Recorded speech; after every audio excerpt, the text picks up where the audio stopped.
ഇതിങ്ങനെ വിട്ടാ ശരിയാവും. ടീച്ചറെ ടീച്ചറെ നമ്മൾ ഒടുക്കത്തെ തുള്ളലൊന്ന് നിർത്തോ പഠിച്ചോനെ വിചാരിച്ച് ഒന്നും കണ്ട് താഴത്ത് ഇറങ്ങി നോക്കിയാട്ടെ. ഇനി ഒന്നും പൊളിഞ്ഞു വീഴാൻ ബാക്കിയില്ല. ടീച്ചറെ ഇങ്ങനെ തുള്ളിയാലേ എല്ലാം കൂടി ഇരിഞ്ഞു പറഞ്ഞ് സമാധാനം ഉള്ളിൽ പോകും. നമ്മളെ തലേ കയറിയിട്ട് ഞങ്ങൾ ഡാൻസ് പഠിപ്പിക്കല് പറഞ്ഞ കേൾക്ക് മനസ്സിലായില്ലല്ലേ? ഇതൊന്ന് നിർത്താൻ കഴിയും. ഞാനൊന്ന് നോക്കട്ടെ. ഇനി നാളെ മതി. നാളെ എല്ലാരും ചായക്കടയിൽ തിരക്ക് കൂടും മുമ്പ് വരണം. തട്ടിക്കുമ്പിട്ടോളൂ.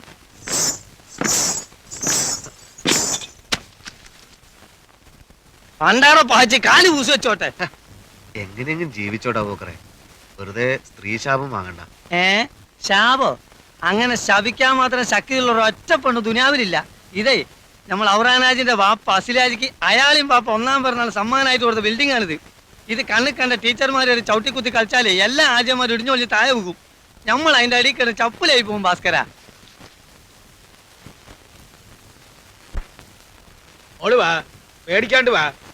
ഓ കാര്യമായിട്ട് നോക്കിക്കോളും.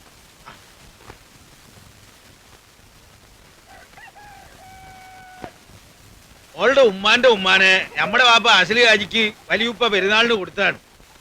അതിന്നുണ്ടായ വിത്താണ്. എന്ത് വിത്തായാലും ശരി, എന്റെ അന്തോണിസ് പുണ്യാളച്ച ഹാജിയാർക്ക് 3000 ആണ് പോണത്. അതിന് ഈ 5000 ആയിട്ട് മടക്കി തരണേ. ആ ഈ കയറങ്ങോട്ട് പിടിച്ചോളീ, കായ് ഇങ്ങോട്ട് എടുത്തോളീ. കായ് എടുക്ക്, ഗുണം വരും. ധൈര്യമായിട്ട് കൊണ്ടുപോയിക്കോ.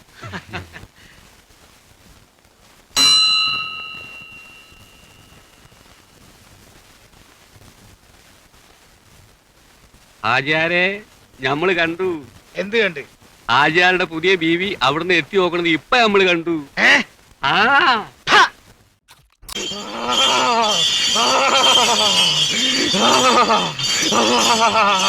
അമ്മയ്ക്ക് ഇഷ്ടായി. ഉദ്ദേശിച്ച കാര്യങ്ങൾ നടക്കും. എന്താ അത് പോരെ? അത് മതി.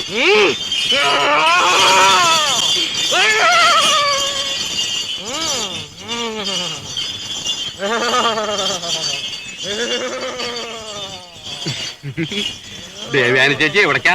തന്റെ അമ്മയുടെ നായരോടക്ക്. അത് നടത്തം കണ്ടപ്പോഴേ മനസ്സിലായി. മാന്നേരം ഒന്നും മാറിയിപ്പോ ഒന്ന് തൊഴിയിക്കാൻ കൊണ്ടുവന്നതാ. മറച്ചു വെക്കുമ്പോ നഷ്ടം വരരുതല്ലോ. തൊഴടി മോളെ, ഭഗവതി തൊഴടി മോളെ. എന്തിനാ പാപ്പി മറിച്ചു വെക്കുന്നത്? അതിന് നിനക്ക് തന്നെ വളർത്തി പാല് കുടിച്ച് ശരീരം നന്നായിക്കൂടെ? നായര് വെറുതെ വിവരദോഷം പറയരുത്. എന്റെ അപ്പനോ അപ്പന്റെ അപ്പനോ അപ്പാപ്പന്റെ അപ്പനോ പാല് കുടിച്ചിട്ടില്ല. പശുവിനെ വാങ്ങും വിൽക്കും. ഇനി ഞാനായിട്ട് എന്തിനാ പാരമ്പര്യത്തിൽ കളങ്കം വരുത്തുന്നത്? തൊഴുതു കഴിഞ്ഞാൽ പൂവാടി മോളെ, ഇനി ഇവിടെ നിന്നാ വിവരക്കേട് ഇനിയും കേൾക്കേണ്ടി വരും.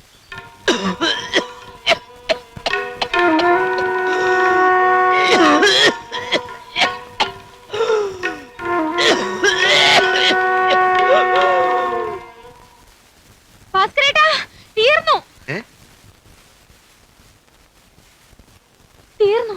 അച്ഛൻ മരിച്ചു. അയ്യോ, കുറച്ചു മുമ്പ് നിന്റെ അച്ഛനെ കണ്ടതാണല്ലോ. എന്റെ അച്ഛനല്ല, ഭാസ്കരേട്ടന്റെ അച്ഛൻ. നിക്കടാ, എന്താ കാര്യം? നമ്മുടെ തട്ടാങ്കോവല മരിച്ചു. തട്ടാങ്കോവല മരിച്ചു? വാ പോയി നോക്കാം. തട്ടാങ്കോവല മരിച്ചു. മരിച്ചോ? എപ്പോഴാ? ഇപ്പോ. എപ്പോഴാ മരിച്ചത്? ഞാനൊന്ന് പോയി നോക്കിയിട്ട് വരാം. നമ്മുടെ വഴിപാട് നടക്കട്ടെ. ഇതൊന്ന് പിടിച്ചോളൂ. വഴിപാടുകാരൻ പോയ നിലയ്ക്ക് ഞാൻ ഇനി ആർക്കു വേണ്ടിയാ തുള്ളുന്നേ? ഇവനേ എന്റെ ഭഗവതി.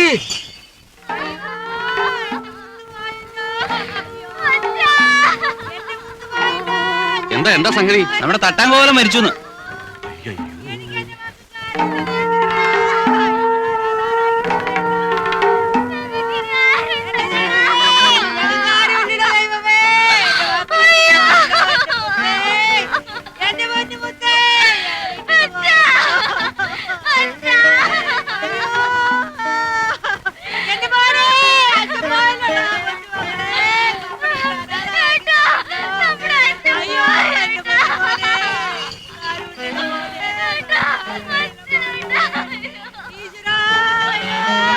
ഇങ്ങനെ കൂടി നിൽക്കാതെ മരിച്ച ആൾക്ക് ഇത്തിരി ആശ്വാസം കൊടുക്കുക.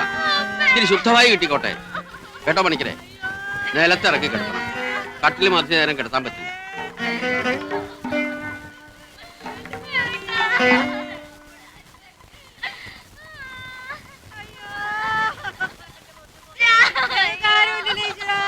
എല്ലാരോടും ഒന്ന് പോവാൻ പറ.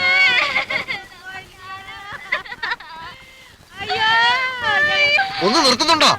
മരിച്ചിട്ട് പോരെ നിലവിളി. ബഹളം വെക്കാനൊന്നുമില്ല. മൂപ്പരൊന്നും മയങ്ങിയതാ. കാവിൽ വെച്ച് കേട്ടപ്പോഴേ എനിക്കത് തോന്നി. ആരോടും പറഞ്ഞില്ലെന്നേ ഉള്ളൂ. ഭഗവതി, ചങ്ക് പൊള്ളിപ്പോയി മോളെ. ഈ പ്രായത്തിൽ ഇങ്ങനെ നിലവിളിക്കരുത്. എന്താടി ഇത്ര ചിരിക്കാൻ? ഇത് ചിരിക്കാനുള്ള സമയ? എന്റെ അച്ഛൻ ഒന്നും സംഭവിച്ചിട്ടില്ല. എല്ലാരും കൂടി ബഹളം വെച്ച് അച്ഛനെ കൊല്ലാതിരുന്നാ മതി. സമയം വരുമ്പോ അച്ഛൻ അറിയാം മരിക്കാൻ.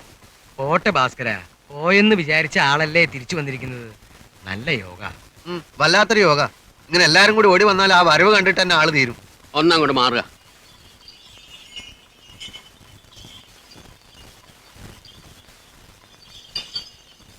പണിക്കരെ, ഞാൻ ഇറങ്ങി. ഇനി ഇപ്പൊ പോയിട്ടെന്താ? തുള്ളി തീരുന്നതിന് മുമ്പ് ഓടി പോന്നതല്ലേ. ഇനിയുള്ളത് ഇവിടെ തന്നെ തുള്ളി തീർത്താ പോരെ? എവിടെ തുള്ളണം എന്നുള്ളത് വെളിച്ചപ്പാട് തീരുമാനിക്കും. പരിഹസിക്കരുത്. ഒരാൾ മരിച്ചു എന്ന് കേട്ടാൽ ഏത് ഭഗവതിയും ഓടി വരും. പിന്നാണോ ഒരു വെളിച്ചപ്പാട്? അത് ശരിയാ. അയ്യോ എന്റെ പശു, എന്റെ അന്തോണിസ് പുണ്യാളച്ച ചതിച്ചോ? പശു പശു പശു mbé mbé ഒന്നര കൊമ്പി mbé mbé. എന്താ വാപ്പി ഇത്? 3000 കൊടുത്ത് വാങ്ങി എന്റെ പശു പോയി. അപ്പൊ നീ പശുവിനെ കെട്ടാണ്ടാ ഓടിയത്? അല്ല, പശുവിനോട് പൊക്കളാൻ പറഞ്ഞു. ഇതിപ്പോ അതുപോലെ ഒരുത്തൻ ചത്തെടുക്കുമ്പോളാ ബസ്സുവിനെ കേട്ടാ നടക്കണേ. വഴിയുണ്ടാക്കാൻ കരയണ്ട. താൻ ഭഗവതിക്ക് ഒരു പ്രാർത്ഥന കൊടുക്ക. പശു താനേ വരും. ശരിയാ, പോയ പശു അതുപോലെ തിരിച്ചു. റിവേഴ്സിന് വരും. ഓ, പോയ 3000ന്റെ കൂടെ എന്റെ ഒരു 10 ഉറുപ്പിക കൂടി വെളിച്ചപ്പാടിന് പോയിക്കോട്ടെ എന്ന്. നല്ല ബിസിനസ്സാ. എന്നാ താനിരുന്ന് കരേ. വരി നേരെ. അല്ല എന്താ നിറം? തന്റെ നിറം പോയിക്കോ അവിടുന്ന്. ഇനി അച്ഛൻ സുഖമായിട്ടൊന്ന് ഉറങ്ങ്. ക്ഷീണം മാറട്ടെ. ഞാൻ ഡോക്ടറെ വിളിക്കാം. എനിക്ക് കഷായം മതി. ഓ, ഒടുക്കത്തൊരു കഷായം. ഈ കഷായം കുടിച്ചു കുടിച്ചാ ജീവിതം തന്നെ കൈപ്പേറിയ ഒരു കഷായായി പോയത്. ഈ പൈക്കളും നായ്ക്കളും ഒരുപോലെയാണ്. രണ്ടും മണത്തില്ലല്ലോ. അയത്തിങ്ങൾക്ക് അറിയാതെ ഇപ്പൊ അത് വളർന്ന സ്ഥലം അതായി ആര്യാര ദൗത്യലുണ്ടാവുന്നു. എവിടെയെങ്കിലും കെട്ടിയിട്ട് തട്ടാന്റെ വീട്ടിൽ പോയാൽ മതിയായിരുന്നു അല്ലേ? കയറ് വിട്ടതാ പറ്റിച്ചു. പോയതെന്തായാലും പോയി. നീ കയറും വിട്ട്. പിന്നെ അതിനെ പറ്റി പറഞ്ഞിട്ട് എന്താണ് നമുക്ക് ഫലം?